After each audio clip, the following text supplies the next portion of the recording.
Trojan fans! What's happening? We are back with another special edition of the Tunnel Vision podcast. I am your host, India Otto, a.k.a. Automatic. I am here alongside, not Chris Trevino, as the thing says, but I gotta change Mr. that. Triple-Double himself, Connor Morrissette. Hello. And the boss man himself, Ryan Abraham. Yeah, I'm not Connor Morrissette. We had a little technical difficulties getting going. If you're watching us live, apologies for being late. We're live on Facebook and YouTube. Brand new computer. It worked well for our podcast yesterday and came in today. Had to download new graphics drivers and all kinds of stuff you don't care about, but it's working now. And yeah, so we can probably get those Twitter things off because I didn't change them, but that's okay. I can fix them later or whatever. But yes, we're back. We got to preview USC in Michigan State. They're playing in the Coliseum. I think they're kicking off at midnight, something like that. It was very close. 8 p.m. kickoff on Fox. But yeah, we're going to preview all of that. Again, sorry for starting a little bit late. You get to watch a little bit more of the Thursday night football or something. But good game going on, Bills versus Dolphins. And as always, we are taking live callers tonight. yes. The number to call is 512-4TUNNEL. We would love to hear from you. And then also, again, as always, leave your questions, comments, concerns in the chat. I will be sure to star them, and we'll get to questions at the end. Beautiful. Perfect. Yes. It's good to be up and running. I know. It does. Yeah. They were looking at me like, what can we do? I'm like, okay, just the old engineering brain kicking in, trying to figure out what's up. But Ryan was like an engineering genius over here on the computer. I don't know about genius. A little but, bit of faith, and he got it to work. India did have faith the whole time. We I got had it working. faith. You got to have faith, guys. Yeah. Like brand new computer, Alienware. So I had to go to like their website and download some new drivers, and they had to reinstall everything. It just took a little while, but once we got it, we're good. We're ready to talk some USC. Michigan State, again, an undefeated team. The Trojans are going to play. Michigan State, didn't have the greatest competition. Probably didn't look the greatest, but very similar to USC. Had a quarterback that had some high upside, but also some really bad plays last year with Aidan Chiles, and he's done a much better job taking care of the football. We will see if that can continue, but it should be a really good challenge for USC. They're favored. Trojans are favored by 17.5 points. I've seen it. I think it started maybe 15.5, but it's up as high as 18.5 in some places. So at least Vegas thinks USC is going to roll in this one. I kind of think they will too. We'll get into all that stuff later. But yeah, I think another Big Ten game, part of the build-up to get to the meaty part of the schedule, and it's going to get meaty after this weekend. Certainly, I think it's a fun challenge, especially for USC's defense that gave up a few too many big plays in the pass game last week against Purdue. I think Michigan State's passing attack is a little bit better than Purdue's, especially if Nick Marsh, the star receiver for Michigan State's, able to play. He is questionable with a knee injury, but the number 2 receiver for Michigan State, Omari Kelly, is pretty good too, and I think if he was on Purdue, he would probably be their best receiver, so that'll be someone to pay attention to. He's healthy. He's bounced all around. He started his career at Auburn and then had a good year at, I think, Middle Tennessee last year before coming to Michigan State, where he'll finish up his last season. And then the Spartans have a couple of good tight ends. But, yeah, like Ryan said, Aidan Chiles last season, I think, 11 interceptions for him? And so far this season, through the 3 games, just the 1. And the one that was picked was a little bit unlucky, but he threw a ball that should have been picked against Youngstown State, so it kind of all evened out. He's dangerous with his legs. He's a really athletic guy. I do think even if Marsh isn't able to play, that Aidan Chiles can stress USC's defense, and that passing game is solid. I don't love their running game. That's been a big talk this week, talking point. Danton Lynn's talked about how Michigan State has a pretty solid running game. Their top running back is hurt and probably not going to play, Mekhi Frazier, and then they have Brandon Tullis and Elijah Tau-Tolliver, 2 guys who I don't think are great running backs. Maybe Tau-Tolliver has a breakout game. He's an older guy who transferred from Sacramento State. Tullis is a younger guy, but I think Michigan State's offense with Jonathan Smith, it should be a fun challenge for USC's defense, but I don't think a big enough challenge where USC will be on upset alert. Yeah, we'll see. I think for the Spartans coming in, if you look at the last game a little bit, I know you rewatched the Youngstown State game. I think that was a 1-score game in the 4th quarter or something. Like, it was something late in the game where it was not something that was out of reach. Youngstown State. They had a chance, I think, to make it a 1-score game, and they shanked the field goal. Oh, okay. So it was like a 10-point game or something. Yeah. Not what you want to see as far as playing an FCS opponent, but it's week to week. All these teams are different. I'm curious to see, Purdue, who USC just beat. They're going to go and play at Notre Dame, and that'll be kind of a challenge. I kind of like Purdue a little bit. My gut is telling me Purdue might end up being better than Michigan State in the Big Ten. And USC, didn't play the cleanest game on the road and still was able to win by 16 or whatever it was. The fact that the spread is 17.5, I kind of think USC can do some damage here. Michigan State's defense has been leaky. USC never punted in the Purdue game to be able to go and put up points or have a chance to put up points at every single drive. I think that matters, and I think they've been balanced. They can run the ball. They've thrown it, and we mentioned Jade Mayava playing well and not turning it over. I kind of see. I don't see anything on Michigan State that's going to completely thwart what USC's been doing on offense so far. The question for me is going to be on the defensive side. Is if Michigan State can not have a bunch of 3-and-outs, they can move the ball, chew up some clock, make it limited possessions, and it might be like a closer kind of game. But my gut's telling me I think the USC defense is going to step up a little bit. It's been such a boomer bust deal where they've got these massive plays like the pick six from Jaw or the Bishop Fitzgerald thwarting 2 scoring opportunities with his interceptions, and seeing stuff like that, you're like, okay, you can't rely on that. But I feel like this Michigan State team, we've seen in their DNA that they can cough up the ball and have plays like that. So I'm curious to see what's going to happen. I'm expecting the offense to be clicking, and I'm going to watch more closely what happens on the defensive side. Just to correct the record, Michigan State, that field goal Youngstown State missed would have put them down, I think, 11 points, not okay. Would have cut it to 10. But it was a little closer than people thought. There was a huge spread, as you said, and they never really put them away. Yeah. But yeah, defensively, I think pretty soon we got to see an improvement that I think we all sort of expected heading into the year. And the Jason Johnson injury isn't great for USC, but they have a good amount of cornerbacks who can fill the void left by Johnson's injury, so that'll be something to pay attention to. But, yeah, I'll be watching how USC defends the pass in this game because they've done a pretty good job against the run so far. There were a couple plays. Georgia Southern had some chunk runs, but USC shut down Devin Mockabee for all intents and purposes last week, which was a great sign. Michigan State, as I continue to say, they don't have a great rushing attack, so it's going to be all about that passing defense. And if Kamari Ramsey continues to play nickel, that could maybe open some stuff up for Michigan State, Ramsey not being at his natural spot. So, yeah, I think for me a big key this week and something I'm paying attention to is that pass defense for USC because it hasn't really been very good for the first few weeks here. And that's something that, outside of those turnovers, like they just haven't been getting the stops that you'd expect, or at least against Purdue. So that'll be something to pay attention to. Yeah, getting stops, and this is going to be one of my keys, 3 keys to victory. It was concerning that I believe Purdue's average drive went 45 yards. That's way.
Oh, okay. That's what happened.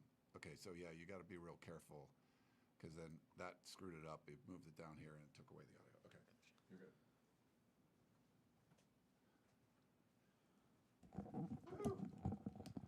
We're back. We're back. More technical difficulties. That's all right. Yeah. Yeah, it was just our little audio thing got dismantled. What were we saying? Where were we? It's a day. We were talking This about is the like defense. a 3-hour lightning delay for Exactly. USC at Purdue. I feel like we're doing that. Yeah. I was talking about the 3 and outs. Okay, a little bit. yeah. That's something where if you missed it, audio's back. Yeah, sorry about that. This is just going to be one of those days, you know. It's definitely one of those days. I have some friends, like one of my buddies from college, actually from grad school. He comes out to a USC game every year with a bunch of his buddies from Chicago. And so I met them all for lunch today at the Shack in Playa del Rey. Good stuff, Shack Burger. It's amazing. So I started the day off pretty good. This is getting a little rougher, but we're rolling. We're going now. I think the issue for me, I'm sorry if we missed part of it or whatever, but I would say the defense to be able to force some 3 and outs, not just allowing an offense to chew up clock, to get yardage, put you, in worse field position, just to force a 3 and out every once in a while. They just didn't do that against Purdue. And it's great to get the big plays. It's great to get interceptions and sacks, leading the nation in sacks and all that. But I think some of what we saw last year was that the fundamentals were better, and some of that seems to be lacking a little bit. So I'd like to see this defense force some 3 and outs. And if it involves a sack, that's great. But just getting the other team off the field by punting. And we just didn't see a lot of that. The USC's been good at that too. They haven't been punting much, but I think as a defensive team, you want to be able to do that. So they're at home, a team that, can be hit or miss on offense, a bunch of guys injured. I'm expecting more 3 and outs in this one. We want to see the Michigan State punter. That's an Yes. X factor. If Who is he's that? I on don't the know field that. more, that would be good. I can pull up his name for you here. That's all right, yeah. That's someone to pay attention to. Yeah, so we just didn't see the Purdue punter as much as we would have liked. I guess they don't have the punting stats on ESPN, so I'm failing you. I can't get his name. But whatever his name is, Yeah. Mr. Spartan punter, we'd like to Make see you. many That's a key. appearances, yeah. Yes, that's a big key. I think the USC defensive line in this game should have an advantage as they've done throughout the year so far. Michigan State's one of those teams that's doing the dreaded offensive line rotation at a few spots that USC was doing a couple years ago when Mason Murphy would play a series and then Jarrett Kingston would come in. If you're doing that, that means that things aren't great. No one's really clearly separated and won the job. They did have a injury to their starting right guard against Youngstown State, he's out for the year, so maybe that'll force them to no longer rotate. But their center and their right tackle has been pretty consistent this year, and some of those other spots have been up in the air. So I think that favors USC too, where there's just so many different defensive line combinations for USC. They have so many guys who you can just throw at that offensive line, which is in a state of unrest a little bit for Michigan State. So that's something to watch too. I think we have breaking news. India, We have breaking news. The punter's name is Ryan Eckley. Ryan Eckley. Okay, we want to Thanks, see India. Ryan Eckley. You're welcome. She's like showing me the phone from across the room. Like, yeah, my eyes. I'm like suck trying to right give a little hockey assist here. I love that. Yeah. I'll give the breaking news. Well, yeah, you can do that. You want to see a lot of Ryan over there, not me, Ryan. Mr. Eckley. Yes, doing that. This is a big one for me. Just, I think we heard the whole offseason about what sort of changes were being made within the program.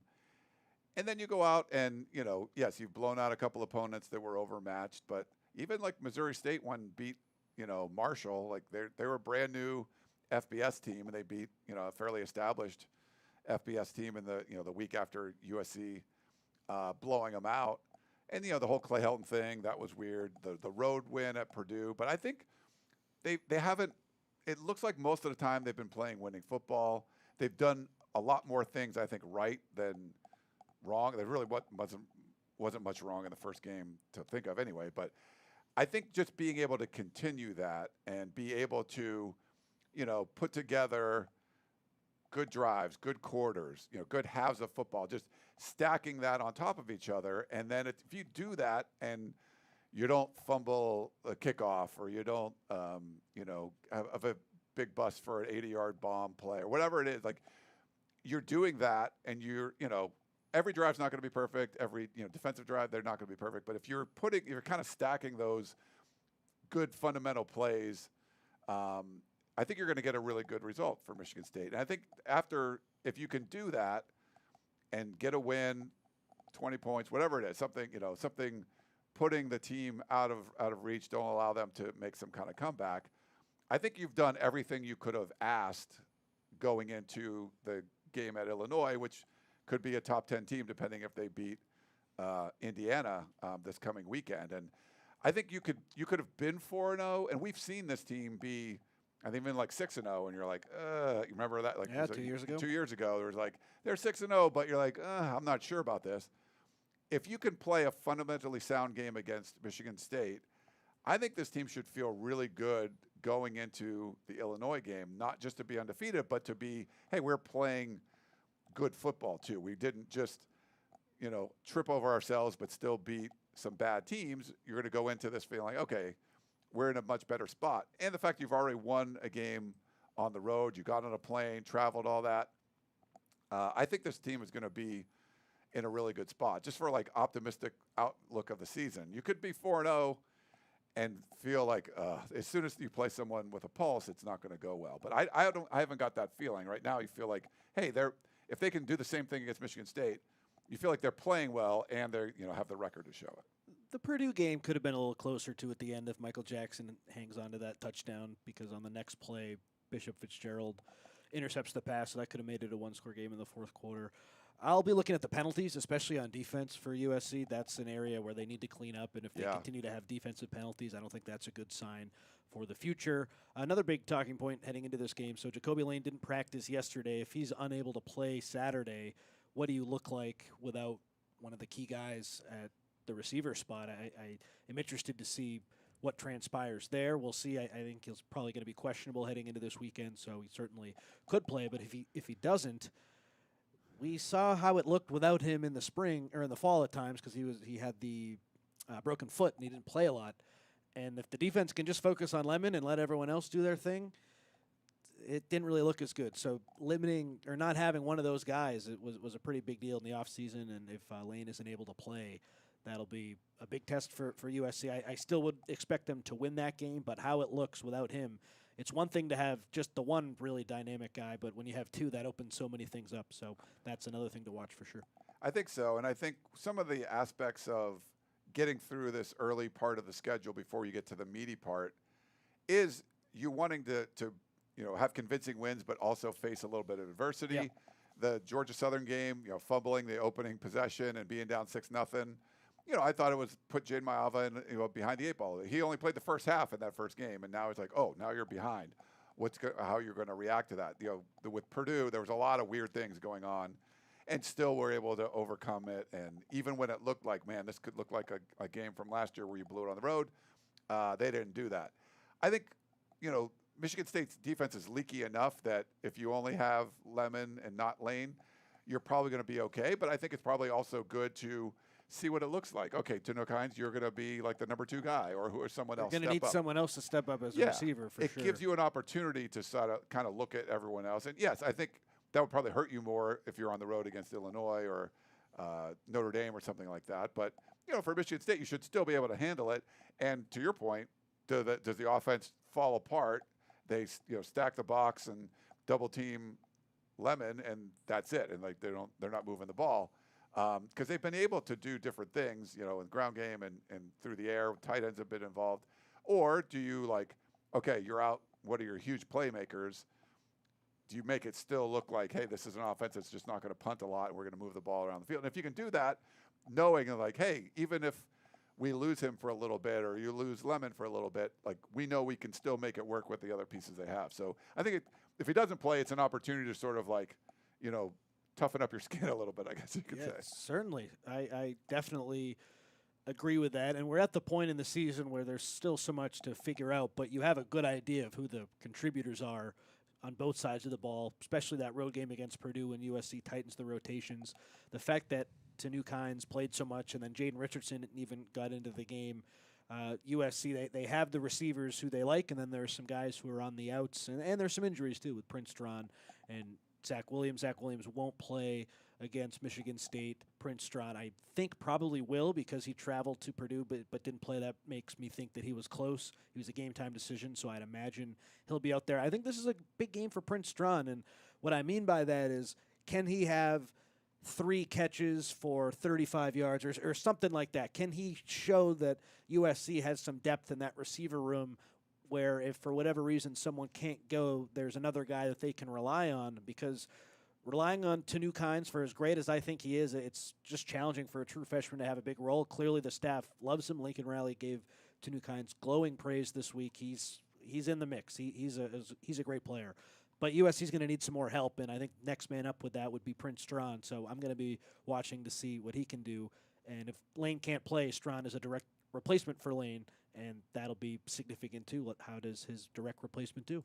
Yeah, I agree. I think one of the other issues on the USC side, and hearing about Chasen Johnson and his knee injury and being out for the season, someone that came in late that we felt like could be a big part of this rotation in the secondary. And there are a lot of bodies there, but there's a bunch of banged up bodies too. And, we talked about this on the Wednesday podcast a little bit, but just knowing that he's someone that I think the coaches really felt could be a big part of this defense. And, like I mentioned, they're one of the worst teams in the country at giving up 10 plays of 10 yards or more. A lot of that is through the passing game, and having, Prophet Brown, who was projected to be your starting nickel, out, and then Alex Graham, who kind of as a surprise as a freshman that was going to step in and be that number 2 guy at the nickel spot, him being out too, forcing Kamari Ramsey to play out of position near the line of scrimmage more. It's I think it's still a work in progress in the secondary, and it's not like Chasen Johnson's been a huge part, so it felt like he could be a contributor going forward. He had one pass breakup in the game, but re-aggravating that knee injury that we saw in the fall, and now out for the season. I'm curious to see how that ends up playing out for this secondary. But I think they need to they need to figure some stuff out there. It's not just personnel, just like, hey, what are we doing to make things harder on opposing offenses? Because we've seen these quarterbacks have some pretty successful days against this secondary.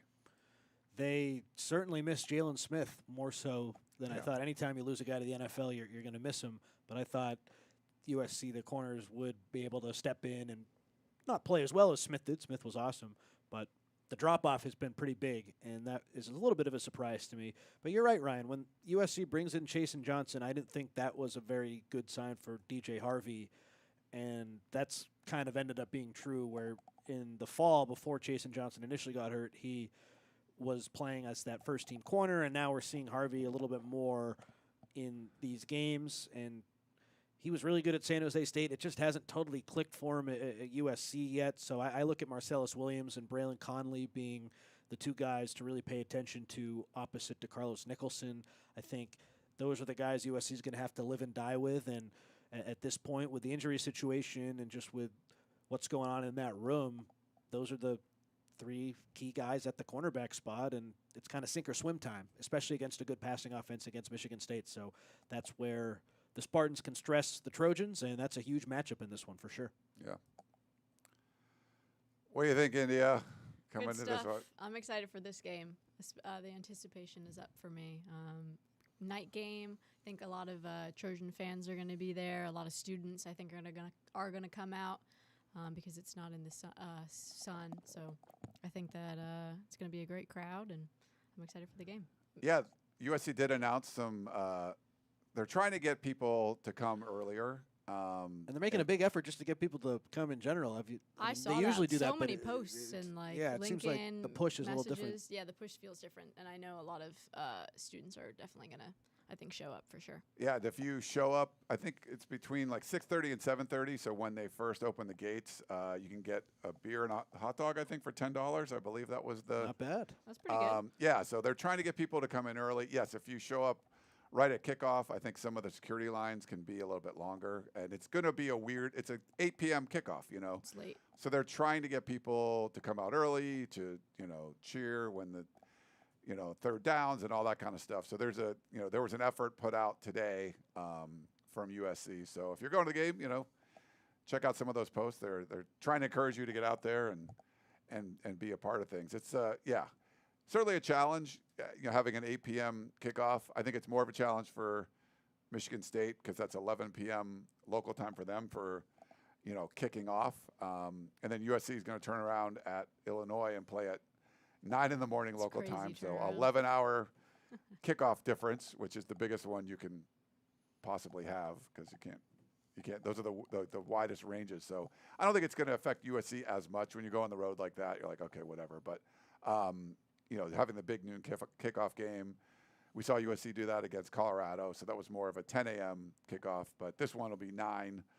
For USC, so a little different. It'll be noon where USC is going to be, but 9 a.m. here local time. So big switch. But I think if there's a disadvantage here, it's Michigan State having to kick off so late, especially just in the Big Ten. Just a lot of day games. It just the Pac-12 after dark wasn't really a thing. So Michigan State's going to get Big Ten after dark. It is a late game. Yeah, they can't even practice at the time of the game. I saw. I don't know if that's been changed, but Jonathan Smith was trying to have the team practice later in East Lansing because that's when the game was, and I guess that's against NCAA rules. So I didn't see if they got a waiver or if they did. I'm not sure what. Yeah, I haven't seen that either, but just bizarre. Certainly getting both ends of the spectrum with the late kick and then the early kick. I guess that's college football in 2025. It'd be great if they just had all the teams in the same area play. What's wrong with that? That's a great idea. They should think about that sometimes. I think it was like Mad Men. They were just like, I think that the saying was that's what the money's for. Exactly. Why do you have to kick off at 8 p.m. and then 9 a.m.? Because that's why that's the money. That's the $75 million or whatever you're getting from the Big Ten for TV distribution rights and all that, media distribution. That's what it's for. So they can. So Ohio State, they get it. They had big noon kickoff every week. Yeah, they didn't like that. Not so much. This weekend it's Utah and Texas Tech. So at least it's not even a Big Ten team. So you get a little something there. But back the pack. Back the pack. The pack. I know I miss the pack. David Woods always does like to make jokes about what they should do. We should regionalize this stuff so you can play teams that are close to you. Yeah, to see Cal go all the way. ACC, that's crazy. Yeah. Stanford played BC. Michigan State and BC had this crazy double overtime game, 42-40. And Stanford, who I saw, who's absolutely awful, they lost to Hawaii to start the season. They beat Boston College. So I think stuff like that, you can't put too much stock into it, but my eyes were telling me Michigan State, I don't think they're that good. Some of the results when you're playing Youngstown State and it's a 10-point game in the fourth quarter, or you're playing, double overtime with a not so great BC team at home. I think going on the road, you didn't do well at home. Yeah, maybe they can put it together and put some big effort on the road. And maybe, sometimes going on the road, you can get more focused or whatever. But between the late kickoff and just not looking like a well-oiled machine, when you're in East Lansing, are you going to be able to do that in LA? Now, USC could play crappy and just make it a close game or whatever. But my feeling is USC is going to be a little bit more buttoned down. They're going to do what they need to do. And it would take some kind of Herculean effort from Michigan State. And the way they've played, I'm just not seeing that. Now, they could figure it out, but I wouldn't be betting on it. Agreed. You haven't been concerned with USC's defense? No, there's some concerns for sure. I think the defensive performance, yes, Purdue got that really fluky touchdown, but on my rewatch, when I finished watching the second half after the podcast yesterday, I was shocked that the knockout blow didn't come from the Ja Jarrett pick six. I thought, okay, that should have been the game. And then Purdue had a chance at the end. If they don't drop that touchdown that Michael Jackson dropped, then it's a one-score game on. They had all 3 timeouts. I was a little bit I left the stadium thinking, okay, the defense, yes, they had all the sacks, and I thought it was a decent performance, but on the rewatch, I was kind of like, oh, I don't know. It doesn't look as sharp as I was expecting, which is what we talked about on Wednesday. But the good news is it's early in the year. As long as they continue to get better, there's clearly a lot of talent on that unit. I'm not saying the sky is falling, but for the first time this season, I think Michigan State, even without Marsh, they're a team that has the capability to stress USC in a way that they haven't seen it, where that passing attack is better than Purdue's. I think Aidan Chiles is better than Ryan Brown. Yeah. That's going to be an area to watch, and that's really the only advantage they have. I think every other spot favors USC, and Jade Mayaba should have a huge game himself. I don't know how Michigan State's going to stop USC. I'm not saying an upset is happening, but I do think in terms of like covering the spread, I've been going back and forth. I'm picking USC, but I'm not going to be surprised if Michigan State is able to score, is able to move the ball, just because Purdue had a lot of success and Georgia Southern was able to move the ball a little bit. There hasn't been a ton of evidence that this USC defense right now, outside of that, the front is elite, and we'll just see what happens against Michigan State. I think they can stress USC in a way that people aren't quite talking about. We got a live call. Live call time. Yeah, let's do it. You can unmute them. Looks like this is Mitch from New Jersey. Hello? Hey, Mitch. Hey, how you guys? Okay, you can hear my name. And now we're having audio difficulty. How you guys doing? Good, I good. expect Lem to have a big game. Do we see more Lions? And what happened to that tight end, Olsen? He's still a team or he transferred, which is the flavor of the day. Olsen's still on the team. He just didn't crack the rotation, really. So we saw a ton of two tight end sets against Purdue, more than usual for USC, and I think that's a huge part of like what my expectations were for the team being different than the reality. I didn't think that they were going to play as much two tight end stuff as they are, and like Blake McCree rarely comes off the field. He's a huge part of the offense. Then Walker Lyons, I think, played a career high 37 offensive snaps, and Shotgun had this note in his great formation breakdown that when the two tight ends drop them. Oh, okay. Yeah. Oh, did you have any more, Mitch? Okay, I think that's good. Yeah. I think right. one thing, and then we can. Okay, yeah, that's on fine. is good. I didn't know if he was like. Yeah. I'm sorry. No, you're good. You're just like dropping people. I was like, all right. Bye, The show I listen to, the Boston Sports Radio, they drop people quick, so maybe that's what got into my head. So, Mitch, thank you for the call. We always appreciate it.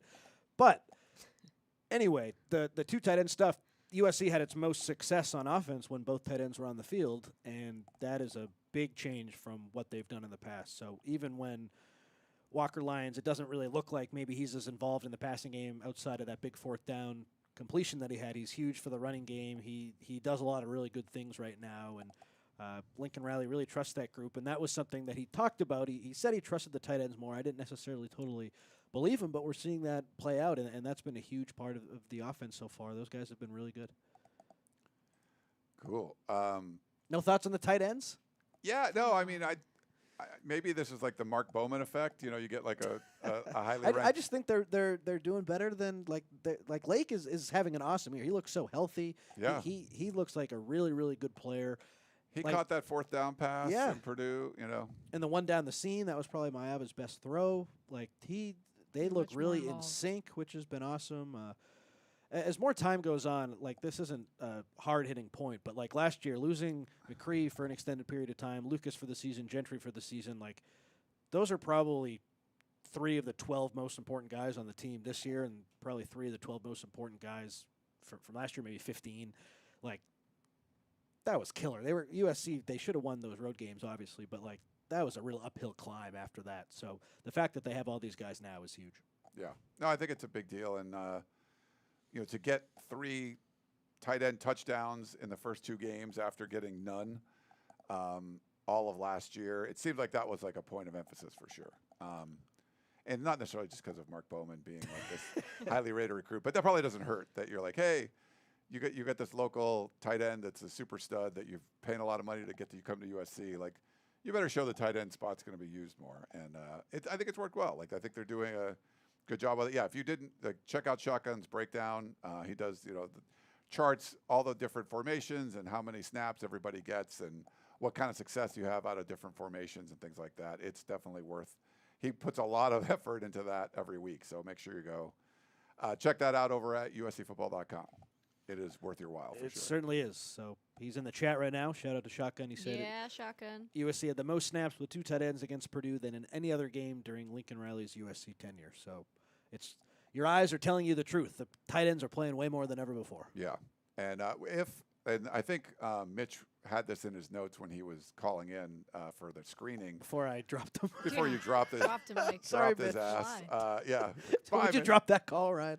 I think one of the things was like, would you see the tight ends more if Lane is out? And I think that you'll probably rely on the tight ends a little bit more too. If Jacoby Lane's not going to be able to be in there, so we'll see.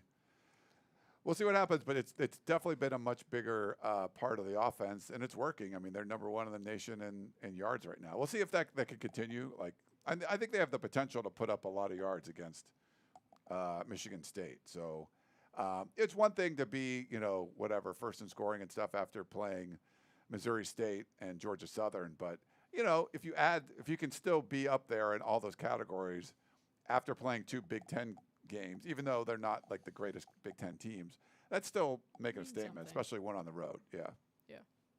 I totally agree. Right now, USC's success rate and the offensive numbers, like there's the chart with all the teams and there's the 4 quadrants, and USC's the one team way up. Way on the corner, yeah.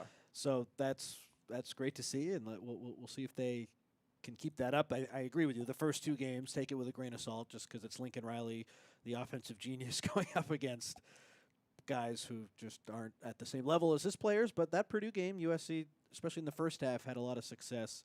I want to see him execute better in the red zone, of course, too. It just looked like in that game, Jacoby Lane could consistently beat his man down the field. Mekhi Lemon would get open when USC had a lot of space to work with because the offensive line had a good game. USC took advantage of that, but when the field shrunk, wasn't as much room to operate, and then we saw Purdue have a little bit more success. So red zone is another thing that I'll be paying attention to. That's one of the big ones. So I want to see the Michigan State punter more. I want to see better red zone execution, like getting touchdowns for USC's offense, and let's see how the cornerbacks play. Those are the 3 things to pay attention to, I'd say. No, I agree. I think that's one of the aspects of what you want to do in this game. The red zone issues, and I think when you looked at that chart, or I forget what it was that FPI or was it? There was.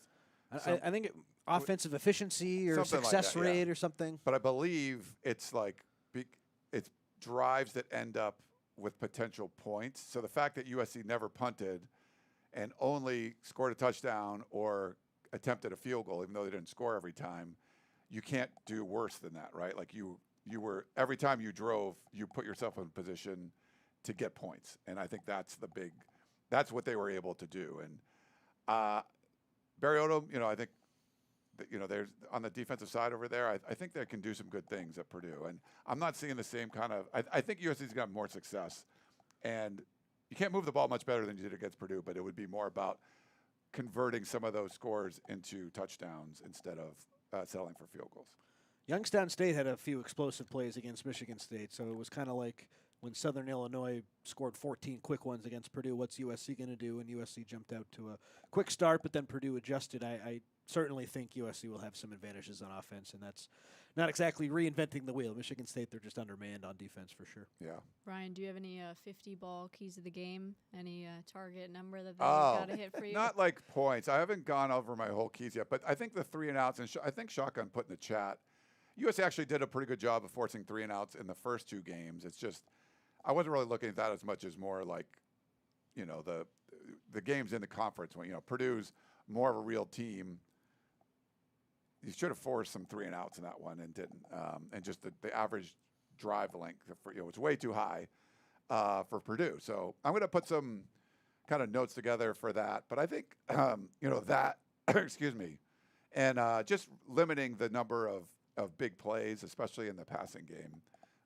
The numbers there haven't been great for USC. And I'm not sure on the offensive side, just because, they didn't put up as many points last week, but they drove into scoring position every single drive. So like you couldn't, hard to do much, better than that. Obviously, just punching it in the red zone. So maybe it is something with red zone percentage, trying to get, not as many field goal attempts, only seeing, the field goal kicker like twice, not 5 times. You don't want to see that.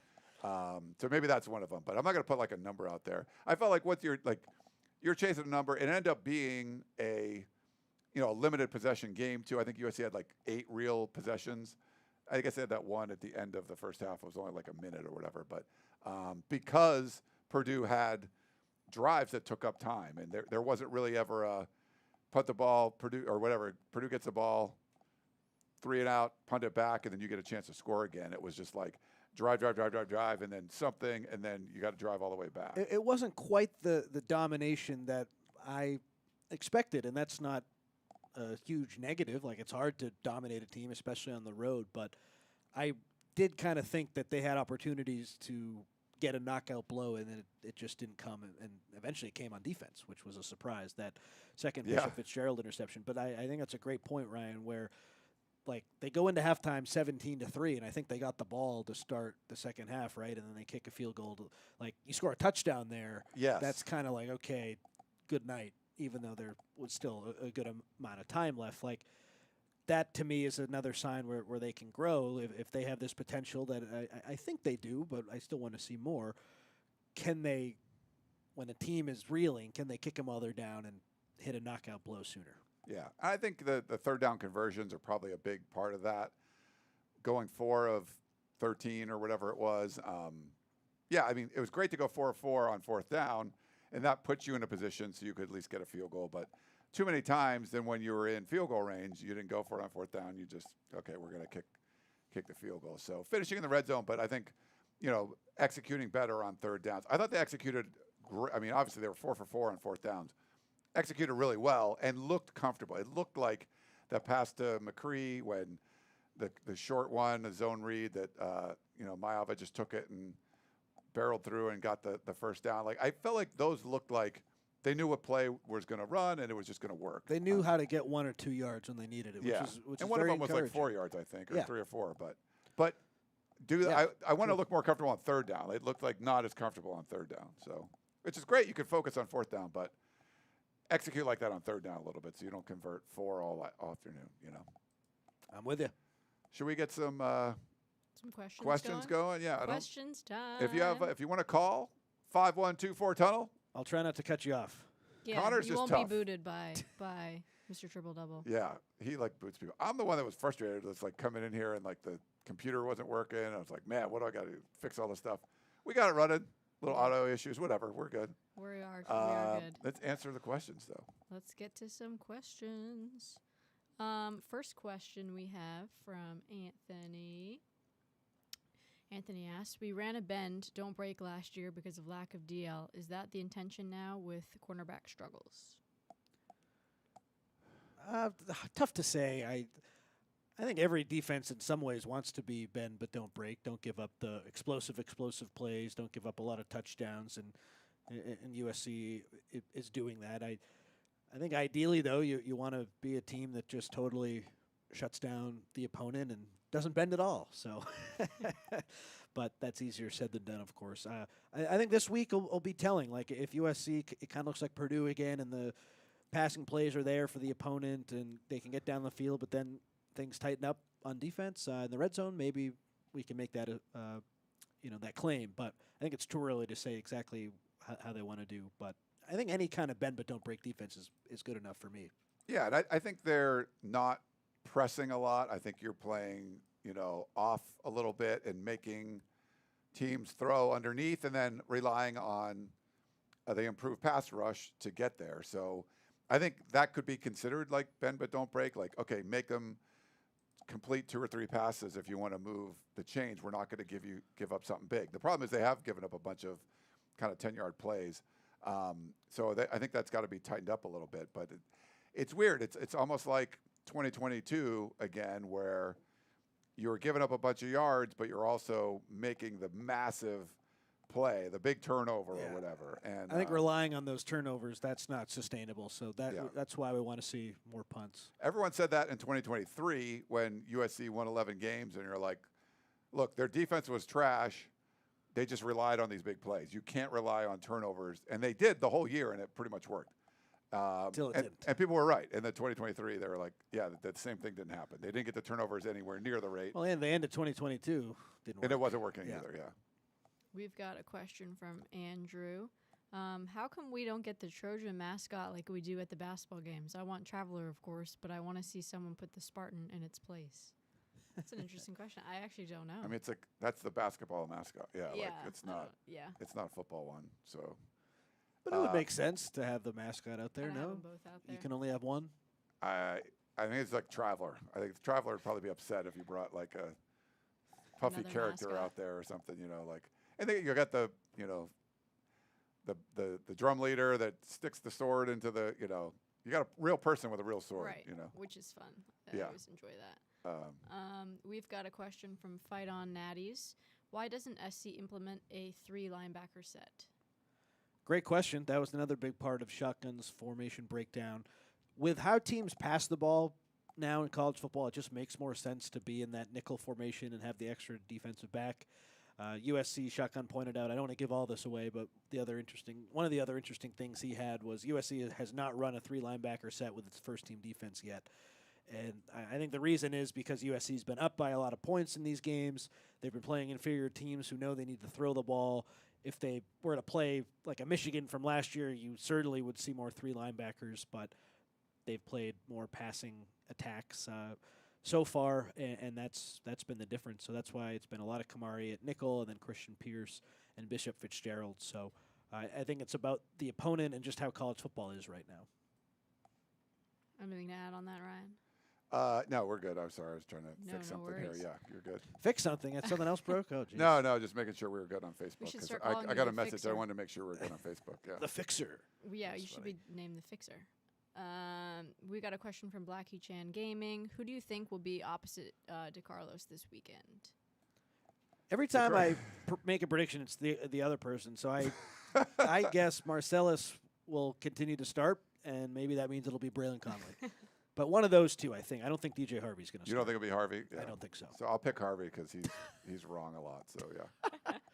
I was go. wrong. I They thought might rotate a bunch I too. thought Like, Micah Benuelos was going to keep starting, so that didn't happen. yeah. Everything else I'm pretty good on. Yeah, you've been good. Yeah, that's fine. We've got a Facebook question. Shout out, Bob. Thank you. Hey, Bob. Any updates on starters' injuries? How much time you got? Alex Graham, who would have been the starting nickel, don't expect him to play. What else do we have? Chasen Johnson, who wasn't starting but was pushing for a starting spot. He's out for the season. Jacoby Lane, I think, is going to be questionable for this game. Brian Jackson, not a starter, but he's going to be out. So Mayava's good. The 2 running backs are good. The offensive line is good. Makai Lemon's good. Tanu Kynes is good. McCree is good. Lyons is good. And then defensively, I don't think any of the defensive linemen have any injuries. And with the linebackers, I think they're good off the top of my head. And in the secondary, that's where USC's banged up with Prophet Brown and Graham and Chasen Johnson. Yeah. So everyone else, I think, is good. Prince Strawn, did you mention him? Like he's not. I think he's going to starter. play. Oh, I think he might play. Okay, yeah. But you're right. Should have mentioned him. He not a starter, but a guy who's missed the last couple games. I think the fact that he traveled to Purdue is good. That meant he was close to playing, but at the last second they probably held him out. And then Zach Williams is not going to play. He has, I think, an arm thing right now, so he's out. He's got an arm. He's got an arm. That's right. what Clay Helton was always things like. He's Got an ankle. Like, yes, he does. Like, I guess he has an injured ankle is what you're referring to. Yes. That's crazy. That's funny. We've got a question from Tina Greer, kind of alongside the injury question. Do you know if DJ Jordan is injured? His name rarely comes up as an option. He's good to go. He's just so far been beaten out by other guys, but if Lane can't play, maybe we'll see a little bit more of Jordan. Yeah. If Strawn can't play, I don't think that'll be the case, but if they're down receivers, eventually he'll get his name called. So Yeah. He's an interesting one. I thought that early in fall camp they were really trying to make an effort to get him They were. involved, and it just looked like it went the other way. Stay ready so you don't have to get ready, though. You never know. Exactly. India knows. Yeah, you know. We got another question from Logan Dowell. Sorry if I mispronounced your name. Dowell. Isn't RJ Sermons on the Adoree Jackson level, ready to make an impact as a true frosh? He had an injury that kind of slowed him down, and he reclassified. I don't expect to see much of him on defense. I think he's going to be a redshirt guy. I don't even think he's played on special teams so far. If Shotgun's still He's in the done chat, scout team a lot, Yeah. right? Yeah. he can So. correct me, but I don't think he's going to have a role this year. Cool. We've got one from Breakaway 714. Ryan, are you going to bust out the Cracker Barrel jacket Saturday Maybe. night? Oh, Could be it's a going to good be time. warm.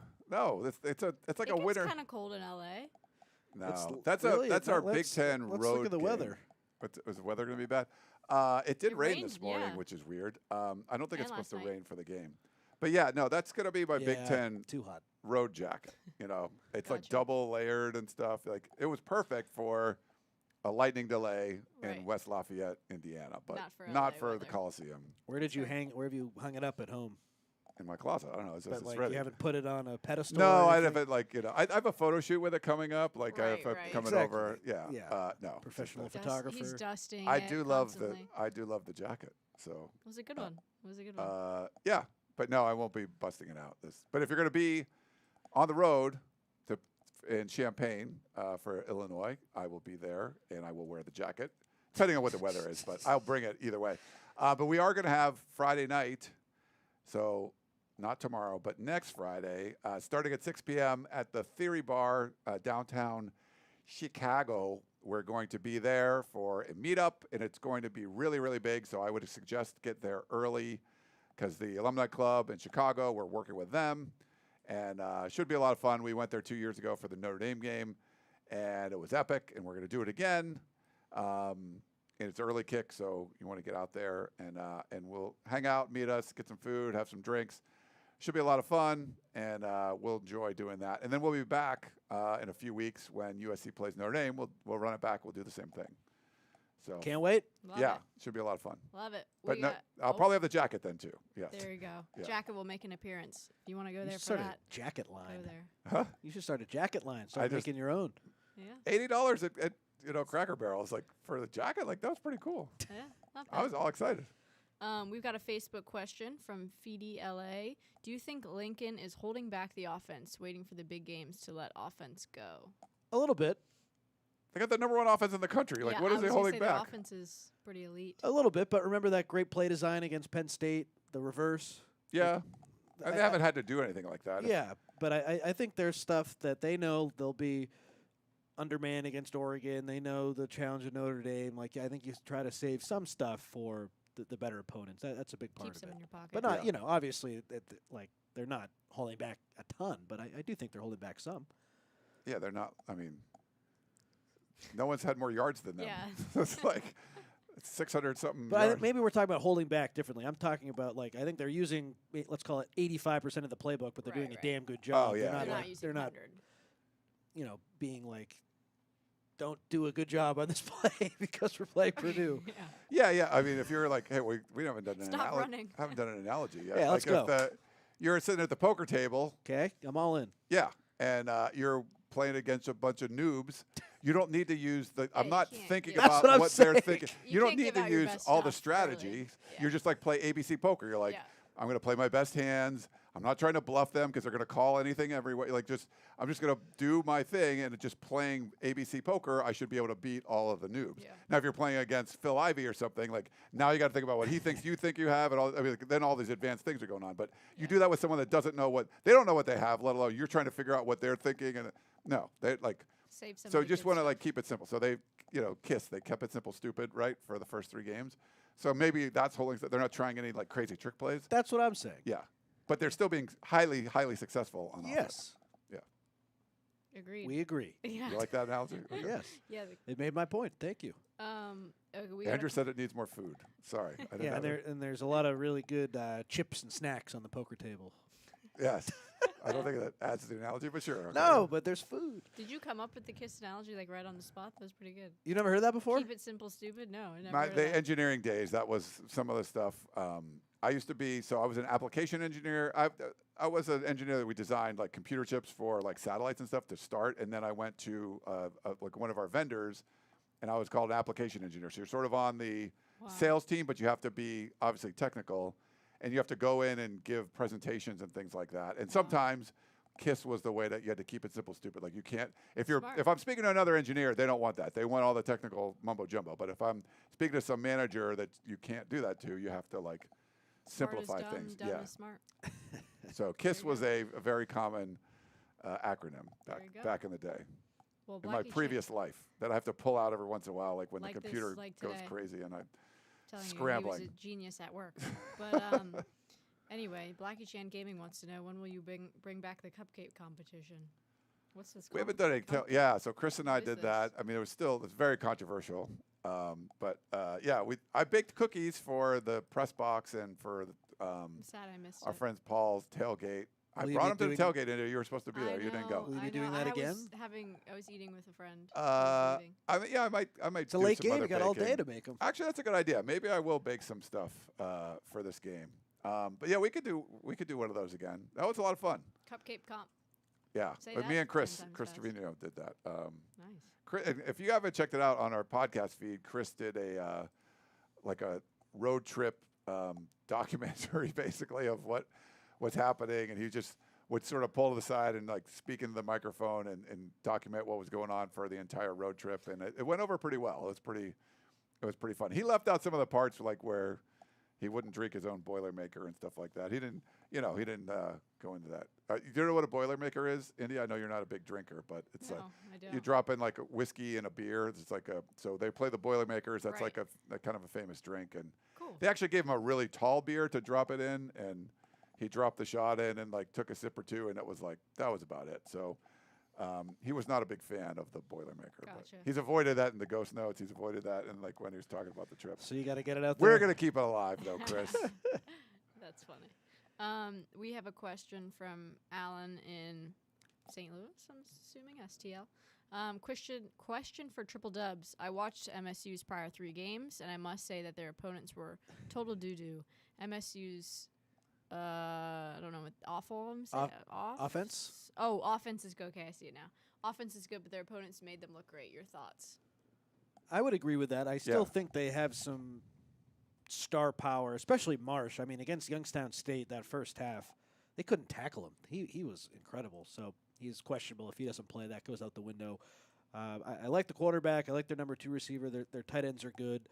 They have some good receivers. I think no matter who they play, that they will be able to somewhat move the ball. But if USC, that defensive line is what they have been over the first 3 weeks, then yeah, Michigan State hasn't faced anything close to what USC has on the defensive front. With all due respect to the Boston College Eagles, who just lost to freaking Stanford, the USC is totally like way just better than anything that Michigan State has seen. But I would just say that their offense and Jonathan Smith as their coach, like, I don't think you can overlook that group. The rest of the team, I'm good with overlooking. But those skill guys and the quarterback, I'd just be a little mindful that that's a good group. And I think if you look at the schedules, fairly similar. Maybe the Georgia Southern and the Missouri State, similar to Western Michigan and Youngstown Youngstown State. I State. would say and USC just looked way better in those games than Michigan State did. And then the Purdue game may be similar to Boston College, though I think Purdue's better than Boston I College. agree. And But Boston College throws the ball they don't run the ball. They just only throw yeah. it. And what does Lincoln Riley like to do? Although he ran it more against Purdue. yeah. Like BC was up most of that game, Yeah. and then Michigan State tied it, and then won it in crazy overtime Nick stuff. Marsh said to Jonathan Smith, "Throw me the damn ball," and then he listened, and they won. Yeah, and that worked. And if you remember, we were talking about 2022. Lincoln Riley's faced Jonathan Smith before. And so is Danton Lynn. Yeah, up in Corvallis. And that was a crazy game where USC's offense was bad most of the time. And then they put that drive together at the end. I think it was Caleb Williams and Jordan Addison for the touchdown, and they win 17-14. remember that. In a super loud half stadium, which was crazy because they demoed one half of the stadium. So they only had half a stadium there, and it was still really loud, and it was crazy, and just everything was going wrong. And USC was pretty lucky to win that game. They found a way to win that game, but they faced off before. Yeah, Denton Lynn. He had a tough time against Jonathan Smith at UCLA. I think they gave up 36 points and they lost by 10. That was an ugly game. I do remember, though, I think there were a ton of turnovers from the quarterbacks. That was the year where it was Dante Moore who stunk. It was Garbers They who were stunk. figuring It was out, that yeah. third quarterback who stunk. And they had Chip Kelly, who you'd think the quarterback will be okay. All 3 of them were terrible. So that didn't help Danton Lynn's cause at all. Yeah. We've got a question from Cam Life. With the 9 a.m. kickoff, do you think USC leaves next Thursday? Oh, so I got to check out the War Room tomorrow for that. We're hearing some stuff. I'll have a lot more. I'm putting some things together, so I don't have like a great answer for you right now. But if you want to read the War Room Friday morning over at uscfootball.com, if you're not a subscriber, you can sign up, 30% off right now. Perfect time to do it. I'll have some more info on that because travel's, I'll tell you this. That's something that's been thought of a lot. I know fans get on it. There's been a lot of data and research and everything going on. I think for the game to Purdue, it was hard to sort of judge because you have all these plans and here's you're going to do this and this is when your meal is going to be and this is where we're going to, and then boom, you got a 3-hour lightning delay. So basically, everyone has a plan until you get punched in the mouth, and USC got punched. The weather punched, Mother Nature punched everybody in the mouth, and so changed our plans, changed the team's plans, changed everything, and they handled that okay. But I'll have some more in the War Room tomorrow. Stay tuned. Yes. We've got 2 questions from Big E. Michigan State uses lots of bunch formation, similar to what created coverage busts earlier this year for SC secondary. Over under 1 coverage bust TD for Michigan State. TD. Oh yeah, that's tough to have I guess USC's giving up 2 coverage bust TDs, but let's do over under just a coverage bust because it's not like you have a ton of those every game, right? Yeah, there wasn't really a lot. The one play, it wasn't a bust, but Christian Pierce ran into Marcellus Williams, and then Purdue receiver was wide open. But there was no guy streaking down the field wide open. I think if Marsh plays, you could get a couple like that. And it's going to happen. You're not going to be perfect there. I think that would be acceptable. Even if it goes for a touchdown or whatever, it's I don't think a coverage bust for a touchdown is acceptable. 3 and 4 weeks, that would be bad. You wouldn't want that, yeah. But they're good. I think it happens. I think they figured it out. They've tightened up the rotations. I'm going to say under. Me too. All right. I don't think they'll have one blatant bust, but I'm going to go over. I'll just say Famous just last word. to go against. Yeah, just to go against me. There we go. Yeah. How dare you? We got another question from Big E. Do we expect SC to play more man or zone against Michigan State? I think more zone like this. It depends if Marsh is in. I'd say definitely more zone, but it's hard to rewatch the games and exactly see what defense they're in. If Shotgun was here, he could help with some of that. But they do a little bit of everything. They play man. They play different types of zones. That's what's fun about Danton Lane. He really keeps you guessing. So I think Marsh playing will depend on that, but I certainly think they could do well in man too. If Marsh is out, especially. We got a live caller. Oh. You want to do that? Let's see. It looks like Thomas from the booth. Hello. Hey, Thomas. Hey, how are you? Good. Thank you Good, how for are your you? good voicemail that you left us earlier. Hey, guys, want to say, first of all, show is great. 2 things. I want to remind everyone, unless I've missed something, the road game coming up at Champaign-Urbana is not being played on the moon or on Pluto. Here's a little knowledge for USC fans. They charter a plane, and it's a whopping 3 hours and 22 minutes nonstop from LAX to Champaign-Urbana. We're not flying to the moon. Not a big deal. Last week, Lincoln chartered an Airbus 320 on United Airlines. They made it out to Indianapolis just fine. They played well. All this talk about these road games, I'm with Lincoln. Get them out there. Get them a good night's rest. Let's get up in the morning. Let's play, and let's get back into town. The other topic, Ryan, I wanted to bring up, I thought you bring up a good point yesterday. I was listening to your show about the AP polls. I do believe you when you say that people, they get so dead set in protecting their preseason rankings on certain teams that all of a sudden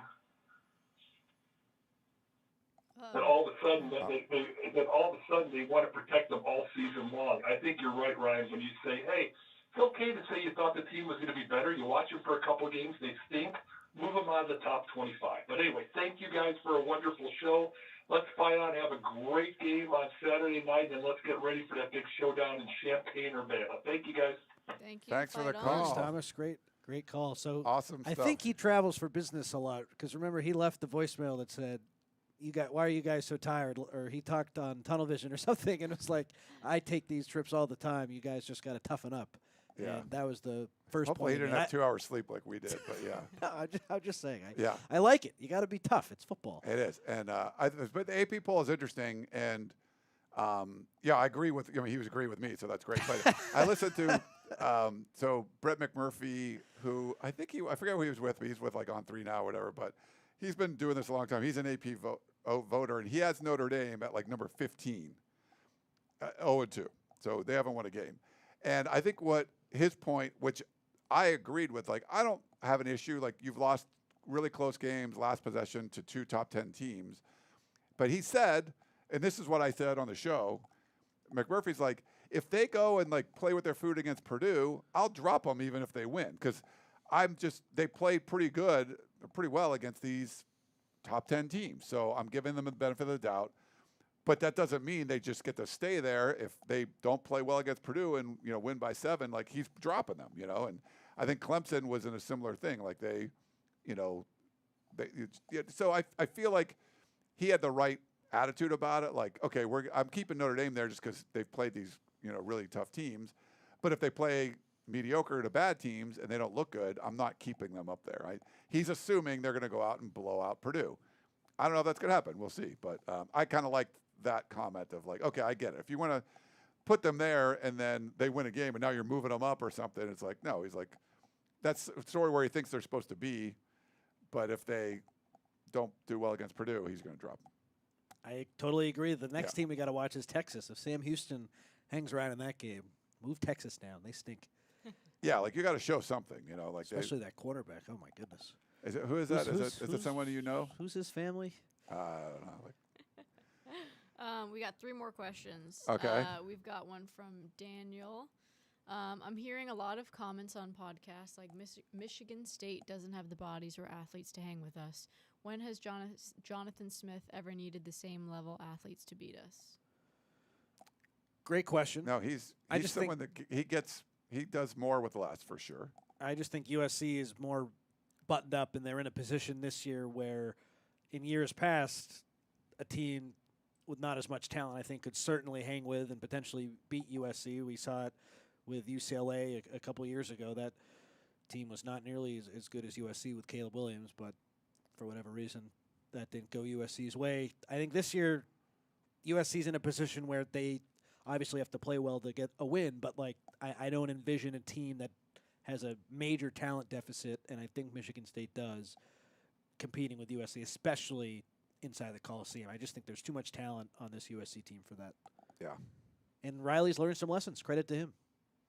Oh, he has. I think he's learned, and they've done some things in the offseason to make it so you can't just come in and out-execute a team that has a lot more talent than you. I think you're going to have to do a lot more than just, run some good plays. Like, you're going to have to play 60 minutes, and I don't know if I have a hard time picturing Michigan State being able to do that. The floor is higher. Yeah. Cool. We got 2 more questions. We've got a question from Socrates. Since my Trojan and Spartan bros are going to war, which of these Grease films are your faves? Troy, Alexander, 300, or Grease? I'm partial to Grease, too. I don't know if I've even seen 300, which is terrible. Pretty cool. Is it good? I mean, that's probably my pick. Troy was good. I mean, Grease is really good, though. It's a great movie. Yeah. A little different. It's like a different, but I've seen that a lot more, so I'll go with Grease. Okay. India, seen any of those? I'll go with Grease. Yeah, I've seen Grease. All right. Were you like a musical person in like school? No, fun fact, I hate musicals. Oh. Like, I actually cannot stand musicals. Like, I couldn't watch Wicked. Really? I really don't like musicals, especially musical movies. Like. And you picked Grease? Yeah, because that's the only one I've seen out of those. Oh, okay. Maybe that's where my disdain for musicals started. Yeah. But yeah, I'll go with Grease. Yeah, I'm not a big musical fan. We're racing for pinks. I love music, though. I just don't like musicals. All right, we got one last question. Okay. KFC or Popeyes from Trojan Dale? Sandwich, Popeyes. If I'm getting not a sandwich, KFC. I haven't had either in so long. Really? Probably Popeyes, yeah. Yeah, I don't really eat fast food. I have a core childhood memory of my dad going in on one of those huge buckets Buckets of of chicken and KFC. just sweating and then just saying, I got to go upstairs. Wow. There's not as many Popeyes around. I just haven't had Popeyes as much. But when I've gone, I've had KFC like way more, so I'll probably pick KFC. I don't see KFC around barely. I see way more Popeyes.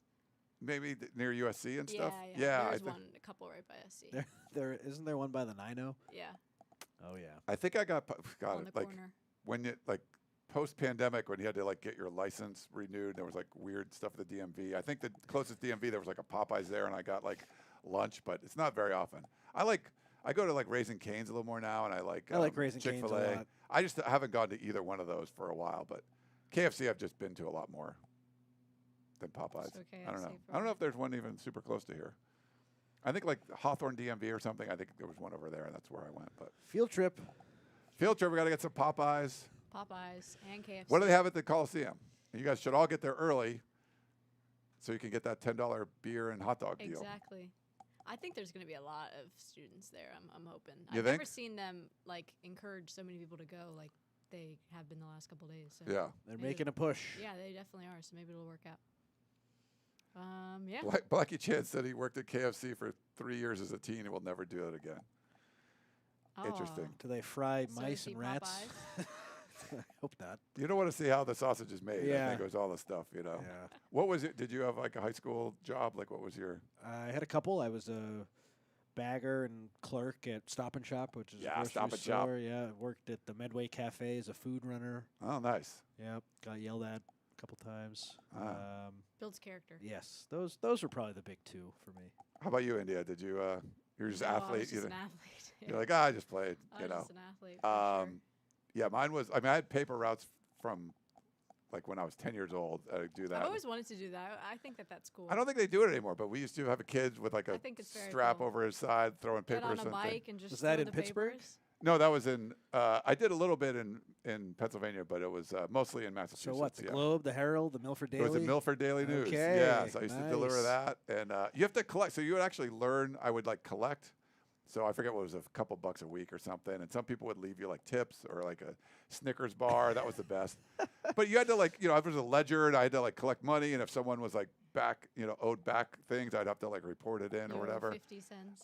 Yeah, I don't know what it was, but I was a kid. Like you kind of learn stuff. But my main That's job when I turned 15, I started working at the Big D. It was a grocery store. I worked at Stop and Shop a little bit, but bagger for a bit, and then produce. So I was produce department guy. Yeah, Nice. and all the departments like we had rivalries with each other. Like FF&D, frozen food and dairy, they thought they were hot stuff, But we like produce. But whatever, it was fun. But that was like I never worked like food. I mean that was food, but not Like a restaurant. like a restaurant or anything. So, Nice. but yeah, produce department was my deal. There you go. Washing some veggies. You would mostly packaging them and stuff. yes. Yeah. Not now you just like put apples out, but we used to put like 6 apples in like a tray and like and there was Fancy. for lettuce you would have to wrap them, so it would be a big box of heads of lettuce, and you would take like a piece of like this kind of tissue paper, put it over the stem, and then there's like a machine that not machine but just like a roll of plastic that comes out, and there was like a hot bar that would cut the thing, and then a hot plate that you would like wrap it up and melt it together, and like you get in contests of how many lettuces you could wrap and fill up a shopping bag full. funny. But so many things could hurt you in there. Like Yeah. you could burn yourself. I cut myself on a machete once Oh, cutting jeez. Wow. cutting watermelon. Now maybe because we were throwing the machete up and catching it, and it worked a bunch of times, and then I like caught my finger flipping it in the air. So Damn. that might have been. There was a little user error there, but I had to go. Okay. There was like a F around and emergency find room, out. like right or whatever, like a thing right there. I just had to get I don't know if I got a stitch, but it was just like a cut in my finger. Wait, but- so can you tell like what's a good vegetable and like what's a good fruit? Like, do you know the like tips and tricks of like that's a good watermelon and? I mean, watermelon you can like tap. There would be, I mean some of the stuff, but not. I don't know. It's been a long time since Yeah. I was like working. Yeah. But yeah, the watermelon you had like when you'd cut it in half, then you'd have to like figure out the way to like cut it a slice so it would not have a whole bunch of seed showing. So there was Yep. like little tricks that you would do Yep. with that That's cool. and wrap it up. I don't know. That was my high school career. I love it. That was mine too. I learned a That's lot. great. Yeah. wish I don't know could why do we're the doing same. this now, but See you Saturday. Right. yes. I think it's going to wrap it up, India. Yeah, well, it's another edition of Tunnel Vision. Join us next Thursday as we preview Illinois, and look forward to seeing you guys on Saturday. If you see any one of us, say hi. Come say hi. And we'll be back Sunday night doing Sunday a as recap show of USC and Michigan State. Yeah. But yeah, thanks everyone for tuning in. I hope it was fun. Sorry for the little delay. Ryan was the goat in fixing We'll it. figure it out, whatever. Thanks to Ryan. Make it happen. Yep, make S happen. Thank you, guys. See ya.